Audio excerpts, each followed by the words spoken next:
अस्सलाम वालेकुम।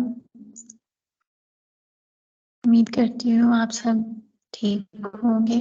जी तो स्टूडेंट्स, कल हमने जो टॉपिक डिस्कस किया था वो था कॉलम क्रोमेटोग्राफी।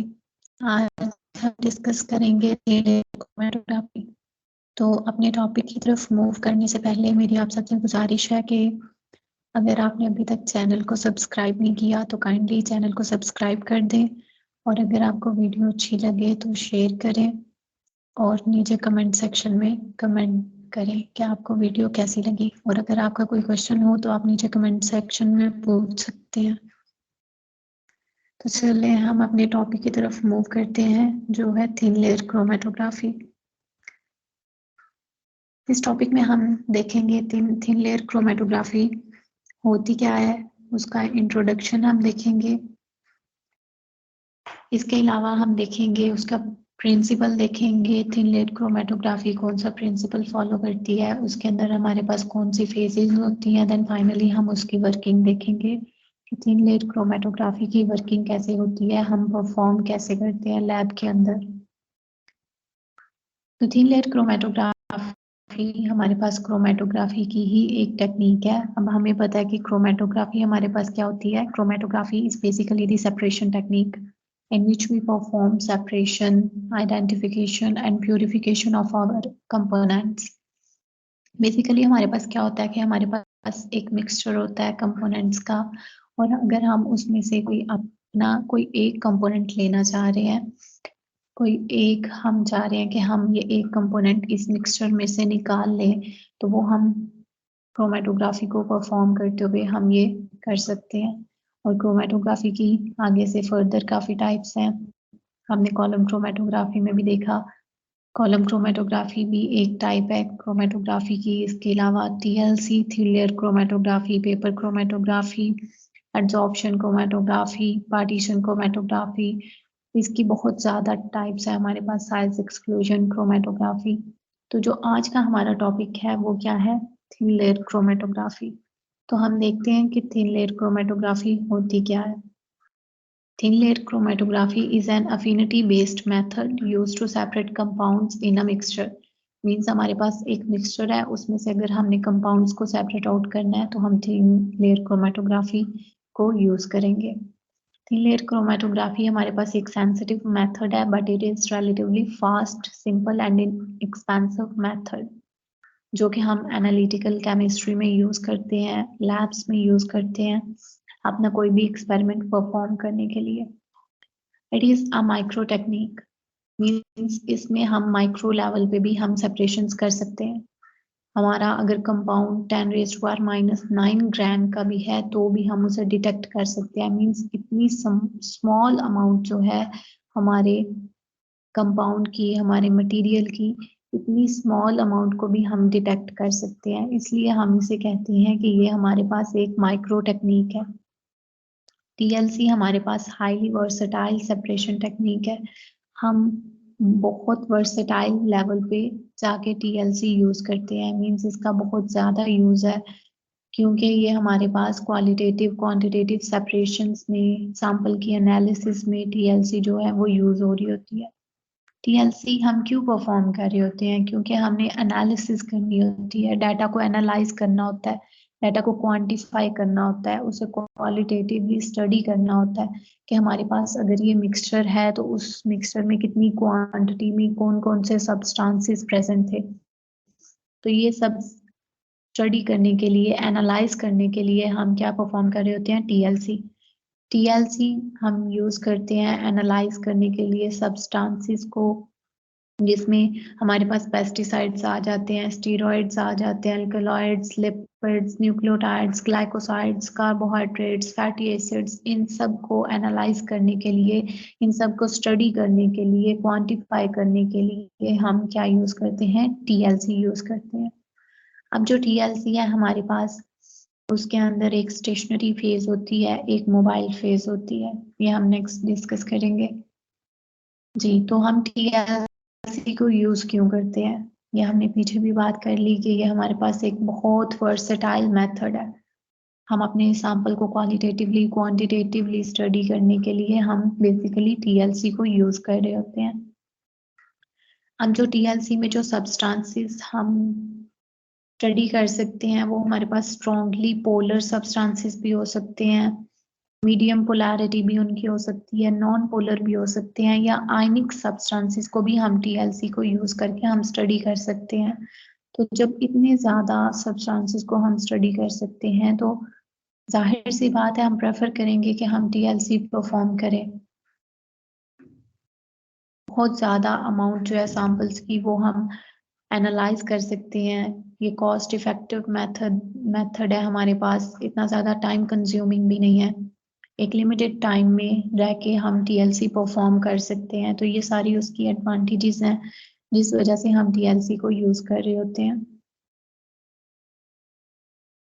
अब अगर हम कॉलम क्रोमेटोग्राफी परफॉर्म कर रहे हैं तो उसमें क्या होता है कि हम जो सैंपल ले रहे होते हैं वो हो सकता है कि जो कॉलम है उसे डैमेज कर दे, तो इसलिए हम फिर प्रेफर करते हैं कि हम टीएलसी परफॉर्म कर लेते हैं। मे बी वो कॉलम को डैमेज कर दे, हमारे पास इतने एफिशिएंट रिजल्ट्स ना आए। इसके अलावा माइक्रो अमाउंट्स में भी हम अपने सैंपल्स को डिटेक्ट कर सकते हैं। अगर हमारे पास सैंपल बहुत कम है तो हम क्या करेंगे, एक छोटा सा ड्रॉप भी अगर हम टीएलसी प्लेट पे पोर करते हैं तो हम उसे भी रन करवा सकते हैं। माइक्रो अमाउंट्स में हमें सैंपल बस चाहिए होता है।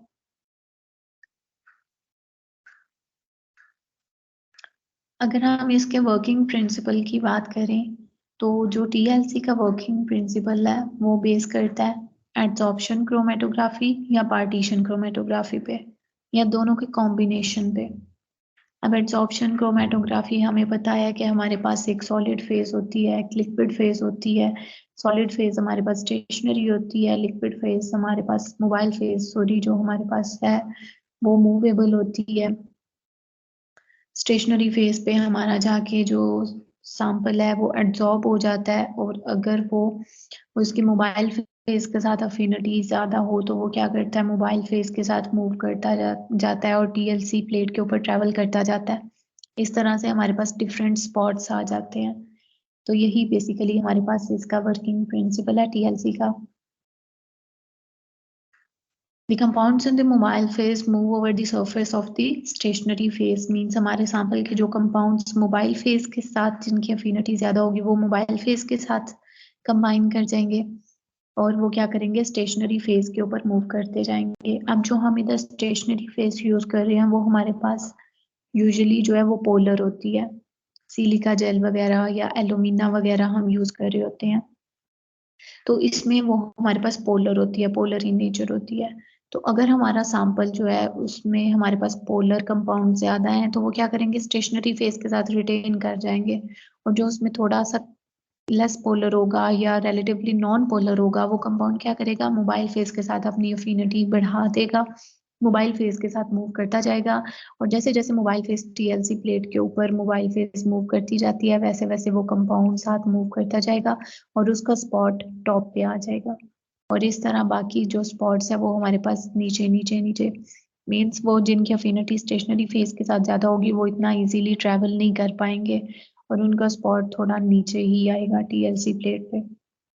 यूजुअली जो हम टीएलसी प्लेट्स यूज करते हैं वो हम बाजार से ही हम परचेज करते हैं, रेडीमेड जो टीएलसी प्लेट्स बनी बनाई होती हैं हम वही यूज करते हैं। अगर हम वो ना यूज करना चाहें तो हम लेबोरेटरीज में भी टीएलसी प्लेट्स खुद से प्रिपेयर कर सकते हैं। नेक्स्ट हम टीएलसी में जो हमारे पास फेजेस यूज हो रही होती हैं, जैसे कॉलम क्रोमेटोग्राफी में हमने डिस्कस किया था, सेम वैसे ही टीएलसी में भी हमारे पास दो फेजेस होती हैं। एक होती है हमारे पास स्टेशनरी फेज और एक हमारे पास होती है mobile phase.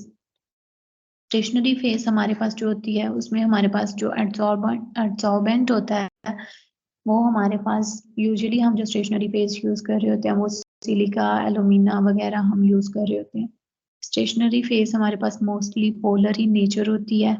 Stationary phase means वो अपनी जगह पे वो स्टेशनरी रहती है, उसकी मूवमेंट नहीं होती। टीएलसी प्लेट के ऊपर हम एक थिन सी लेयर लगाते हैं स्टेशनरी फेज की। हमने एक प्लेट ली, प्लेट के ऊपर हम एक थिन सी लेयर लगाएंगे सिलिका की या एलुमिना वगैरह की। उसकी हमने एक अच्छी सी लेयर लगानी है, बिल्कुल वो उसकी जो कंपोजिशन है वो बिल्कुल अच्छी होनी चाहिए। अगर हम उसकी लेयर अच्छे से नहीं लगाएंगे तो हमारे पास रिजल्ट्स जो हैं वो इतने एक्यूरेट नहीं आएंगे।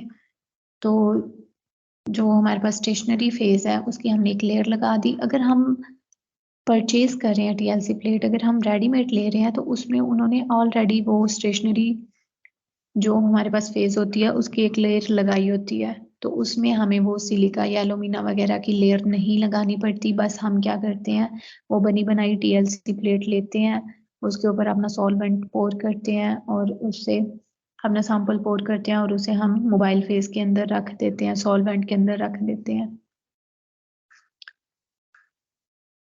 जो हमारे पास एड्सॉर्बेंट्स यूज हो रहे हैं वो हमने पीछे बात की, हम एलुमिना सिलिका वगैरह यूज कर रहे होते हैं जो कि पोलर इन नेचर होते हैं। वो उनके ऊपर क्या होता है कि अगर हमारा सैंपल में कोई पोलर सब्सटेंस प्रेजेंट है तो वो क्या करेगा, उसके ऊपर एड्सॉर्ब हो जाएगा, स्टेशनरी फेस के ऊपर एड्सॉर्ब हो जाएगा और वो इजीली मूव नहीं कर पाएगा। नीचे ये डायग्राम में दिखाया भी हुआ है कि सिलिका जेल किस तरह की होती है, एक्टिवेटेड एलुमिना वगैरह किस तरह के होते हैं, उनकी हम एक लेयर लगा लेते हैं प्लेट के ऊपर। अब हम टीएलसी परफॉर्म कैसे करेंगे, हमने देख लिया टीएलसी होती क्या है, टीएलसी के हमारे पास एडवांटेजेस क्या हैं, एप्लीकेशंस क्या हैं, हम क्यों टीएलसी को यूज करते हैं। उसके बाद हमारे पास फेजेस कौन सी होती हैं, मोबाइल फेज होती है, स्टेशनरी फेज होती है। देन हम देखेंगे कि हम टीएलसी परफॉर्म कैसे करते हैं। मीन्स अगर हम चाहते हैं कि हम लैब के अंदर टीएलसी परफॉर्म करना चाहें तो हमें पता भी तो होना चाहिए ना कि कौन सा प्रोसेस फॉलो करके हम टीएलसी परफॉर्म करेंगे। तो टीएलसी परफॉर्म करने के लिए हमारे पास कुछ स्टेप्स आ जाते हैं। सबसे पहले हम क्या करेंगे कि हम एक टीएलसी प्लेट लेंगे। टीएलसी प्लेट हमने वही रेडीमेड ले ली जिसके ऊपर स्टेशनरी फेस ऑलरेडी कोटेड है। हम क्या करेंगे, टीएलसी प्लेट लेंगे, उसके ऊपर अपने सैंपल को स्पॉट करेंगे। टीएलसी प्लेट ली, उसके ऊपर वर्टिकली पहले हम टीएलसी की बेस पे हम पेंसिल से, लेड पेंसिल से हम एक बेस लाइन ड्रॉ करेंगे जो कि ऑलमोस्ट 1 सेंटीमीटर अबव होगी बेस से। बॉटम पे हमने वो लाइन लगा ली पेंसिल के साथ। अब हमने क्या करना है कि अब हमने अपने सैंपल को उसके ऊपर स्पॉट करना है, टीएलसी प्लेट के ऊपर। सैंपल के हमने 2-3 स्पॉट्स लगा लिए, एक सैंपल है उसका हमने लगा लिया, हमारे पास दूसरा सैंपल है उसका एक स्पॉट लगा लिया। तो हमारे पास जितने सैंपल होंगे हम उतने स्पॉट्स उसके ऊपर लगा देंगे। उसके बाद हम क्या करेंगे कि एक हम बीकर लेंगे या हम कोई चैम्बर लेंगे, उसके अंदर हम क्या करेंगे, अपना सॉल्वेंट जो हमारे पास मोबाइल फेज होगी वो हम उसके अंदर ऑलरेडी पहले फिल करेंगे। जो भी हमने बीकर वगैरह लिया है उसके अंदर अपना सॉल्वेंट थोड़ा सा हम लेंगे, उसके अंदर क्या करेंगे, टीएलसी प्लेट को रख देंगे। अब टीएलसी प्लेट को हमें इस तरह रखना है कि उसकी जो बेस लाइन है वो सॉल्वेंट के अंदर डिप ना करे, क्योंकि अगर बेस लाइन सॉल्वेंट के अंदर डिप कर गई तो जो हमने सैंपल ऊपर पोर किया था वो सॉल्वेंट के साथ मिक्स हो जाएगा और वो इतना एफिशिएंटली फिर मूव नहीं कर पाएगा। तो बेस लाइन थोड़ी सी हमारे जो मोबाइल फेज है उससे थोड़ी सी ऊपर होनी चाहिए। जब हमने ये सारा सेटअप कर लिया, ऊपर से हम बीकर को कवर कर देंगे, ऊपर से बीकर को अच्छे से कवर कर देना है ताकि अंदर वो एयर टाइट हमने उसे कर देना है, बबल्स वगैरह ना बने और हमारा वो जो मोबाइल फेज है वो इजीली ट्रैवल कर सके।